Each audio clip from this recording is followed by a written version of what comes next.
because what he brings to the table is absolutely unbelievable for everyone that watches my channel, because I know you're in a debt elimination process and you may be wanting to build wealth as well. So today's video, we're going to be talking to Chris directly about his PMC, the Private Money Club.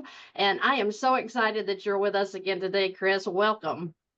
Hey, thanks for having me. And today's topic is one that should really land for all of your audience, because most of your audience has a car and probably doesn't like making a car payment. So we're gonna show everybody how to get all the money back for every car they buy, drive, and own. But not just that, we're gonna show everybody how to have somebody else make their car payment for them by using Private Money Club. Nice. Okay, I'm excited about this one. So let's get started. All right, well, let's jump in. I'm gonna first start with something that all of you need to understand, and that is banking. In order for me to show you how to do what we're gonna talk about, you gotta understand banking 101. So let's just come over here to the board. First off, most of you understand how banking works. You go into a bank, let's just assume that the bank pays you an interest rate of 4%. So you are definitely motivated to put money into the bank. So I'm just going to use 100 grand. Okay, folks, you can change the number. You can make it 10 grand, $500, doesn't matter. I just have this on the board. So you deposit $100,000 into a traditional bank.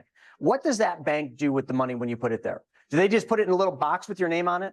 No, they take your money and they immediately find somebody that needs to borrow that money, and they're going to charge them a higher interest rate than what they're paying you. So if they were paying you 4%, which would be a good interest rate at a bank, they're going to lend it out to somebody at a rate something like 7%, which is probably perfect for today's discussion, because if you were to borrow for a home today, the rate is right around 7%. So the bank takes your deposit, in which they're paying you 4%, and they turn it around and they lend it back out. Now, here's a unique thing that they just did.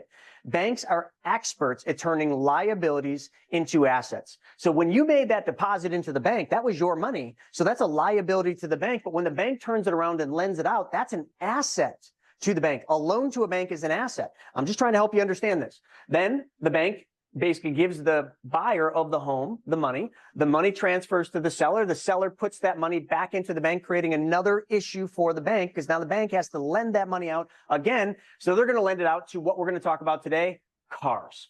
Everybody that's on this has probably used a bank in one way or the other for buying a car, whether it's a lease or financing it. Most of you have done that. And the bank right now, to borrow for a car, is about 8%.